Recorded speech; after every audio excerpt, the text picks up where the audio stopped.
اپنے بڑوں کی روش ہی اپنائی کہ جس طرح کہ وہ سرکار علیہ الصلوۃ والسلام سے عیب نکالتے تھے کہ سرکار علیہ الصلوۃ والسلام کو تو دیوار پیچھے کا علم نہیں ہے، سرکار علیہ الصلوۃ والسلام کا علم تو شیطان کے علم سے کم ہے۔ اگر سرکار علیہ الصلوۃ والسلام کے علم کو معاذ اللہ ثم معاذ اللہ نقل کفر نباشد کے چپایوں کے علم سے تشبیہ دیتے نظر آتے ہیں۔ اسی طرح اس نے اس بدبخت نے کیا۔ السلام علیکم ورحمۃ اللہ وبرکاتہ۔ مفتی طارق مسعود کی جو ایک معروف یوٹیوبر ہے، اس کی ایک ویڈیو جو ہے نا وہ سوشل میڈیا پر وائرل ہے کہ جس میں وہ سرکار علیہ الصلوۃ والسلام کے امی لقب کی تفسیر کرتے ہوئے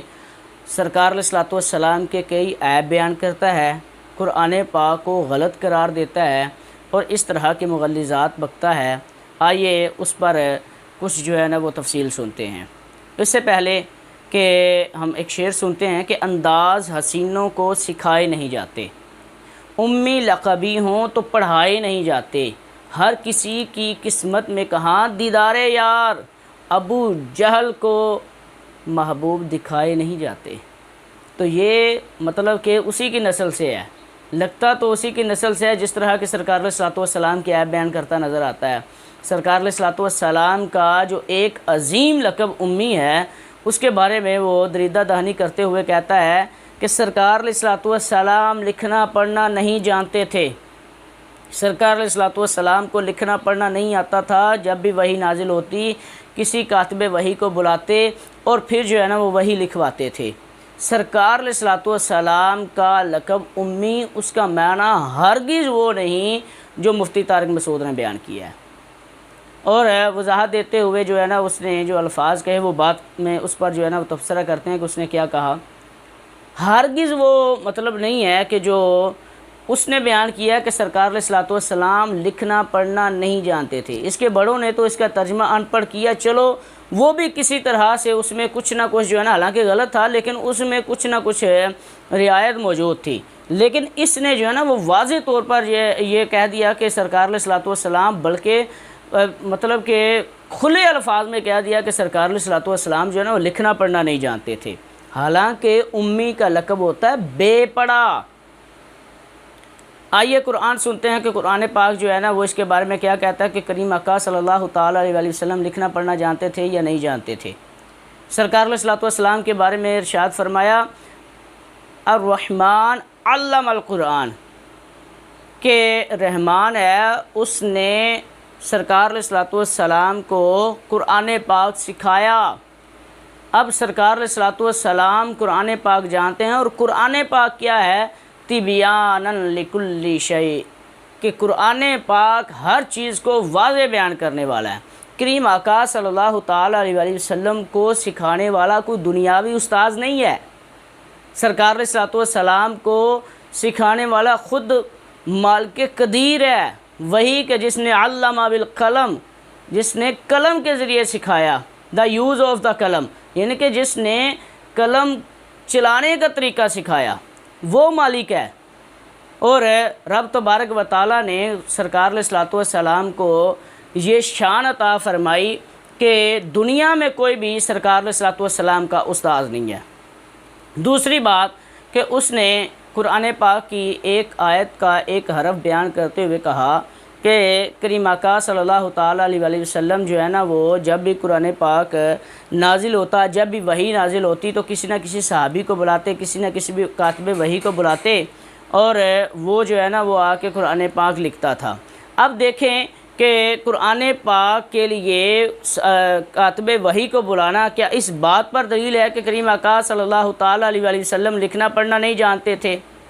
کیا اس پر دلیل ہے؟ نہیں، ہرگز نہیں ہے۔ کریم آقا صلی اللہ تعالیٰ علیہ وسلم کے بارے میں مزید آگے کہتا ہے کہ سرکار علیہ الصلوۃ والسلام کاتب وحی کو بلاتے، کاتب وحی غلط لکھتا، اور سرکار علیہ الصلوۃ والسلام چونکہ لکھنا پڑھنا نہیں جانتے تھے تو یہ جو ہے نا ویسا ہی غلط لکھا گیا اور ہم تک پہنچا۔ اور اس کی جو ہے وہ مثال دیتے ہوئے کہتا ہے کہ لنصفعن، کہتا ہے لنصفعن، کہ قرآن پاک میں دیکھیں یہ فعل پر جو ہے نا وہ تنوین آئی ہے، حالانکہ تنوین جو ہے نا وہ اسم کا خاصہ ہے، حالانکہ اس بدبخت کو نون ثقیلہ نون خفیفہ کی بحث کا بھی علم نہیں ہے۔ الغرض یہ صیغہ کی حیثیت کیا ہے، یہ علماء کافی علماء بیان کر چکے، لیکن اس سے جو ملحدین کو، جو باطلین ہیں، متشککین ہیں، ان کو کیسے ان کے لیے اعتراضات کا دروازہ کھولا وہ جانتے ہیں کہ وہ تو پہلے ہی قرآن پاک پر اعتراض کرتے ہیں، وہ تو پہلے ہی جو ہے نا وہ رب تبارک و تعالیٰ پر معترض ہوتے ہیں کہ قرآن پاک جو ہے نا وہ صحیح کتاب نہیں ہے، لیکن اس بدبخت کی وجہ سے جو ہے نا وہ رب تبارک و تعالیٰ پر مزید ان کو اعتراض کرنے کا موقع ملے گا کہ کس طرح سے قرآن پاک جو ہے نا وہ غلط ہم تک پہنچا۔ یہ دیکھیں آپ کے علماء کہہ رہے ہیں، اور پھر اس پر وضاحت دیتے ہوئے کہتا ہے کہ جو ہے نا وہ یہ ظاہری غلطی ہے، حقیقی غلطی نہیں ہے، الامان والحفیظ، کہ جو ظاہری غلطی ہے کیا وہ اس قرآن پاک کے مطابق نہیں ہے جو قرآن پاک جو ہے لوح محفوظ پر ہم تک پہنچا؟ کیا یہ جو ظاہری غلطی رب تبارک و تعالیٰ کی غلطی شمار ہوگی یا سرکار علیہ الصلوۃ والسلام کی شمار ہوگی کہ قرآن ایک تو بھیجنے والا ہے اور ایک لینے والا ہے؟ الامان والحفیظ، اس پر بندہ سوچے تو کام پہ کہ کس طرح سے یا تو اعتراض سرکار علیہ السلام پر آتا ہے جس طرح کہ اس نے کہا اور واضح الفاظ میں کہا، جس پر اس نے کوئی بھی ابھی تک توبہ نہیں کی ہے، نہ ہی اس کا رجوع ریکارڈ ہوا ہے، کہ سرکار علیہ الصلوۃ والسلام نے جو ہے وہ لکھنا پڑھنا نہیں جانتے تھے اور سرکار علیہ الصلوۃ والسلام نے اس کی کریکشن نہیں کروائی۔ اب کریکشن کا الفاظ جو ہے نا وہ استعمال کیا اس نے کہ اس کی جو ہے نا وہ تصحیح نہیں کروائی، تو سرکار علیہ الصلوۃ والسلام نے کیا جو تبلیغ کے تقاضے تھے ان کو پورا نہیں کیا؟ رب تبارک و تعالیٰ نے قرآن پاک کو نازل کیا، قرآن پاک کا نزول رب تبارک و تعالیٰ کی حفاظت میں ہوا، اور رب تبارک و تعالیٰ نے اس کی حفاظت کا ذمہ کرم اپنے اوپر لیا کہ اِنَّا لَهُ لَحَافِظُونَ کا جو ہے مجدہ سنایا، تو کیا یہ اس کے تحت آئے گا یا نہیں آئے گا؟ اگر تو آئے گا کہ رب تبارک و تعالیٰ نے اس کا ذمہ اپنے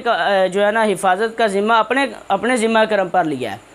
تو کیا یہ رب تبارک و تعالیٰ پر اعتراض آئے گا کہ رب تبارک و تعالیٰ نے غلط قرآن جو ہے نا وہ ہم تک پہنچایا؟ یہ ساری چیزیں جو ہے نا میں نے ایک جو ہے نا کومنٹ میں جملہ لکھا کہ اس گفتگو کا حاصل یہ ہے کہ یہ اللہ پاک پر اعتراض ہے،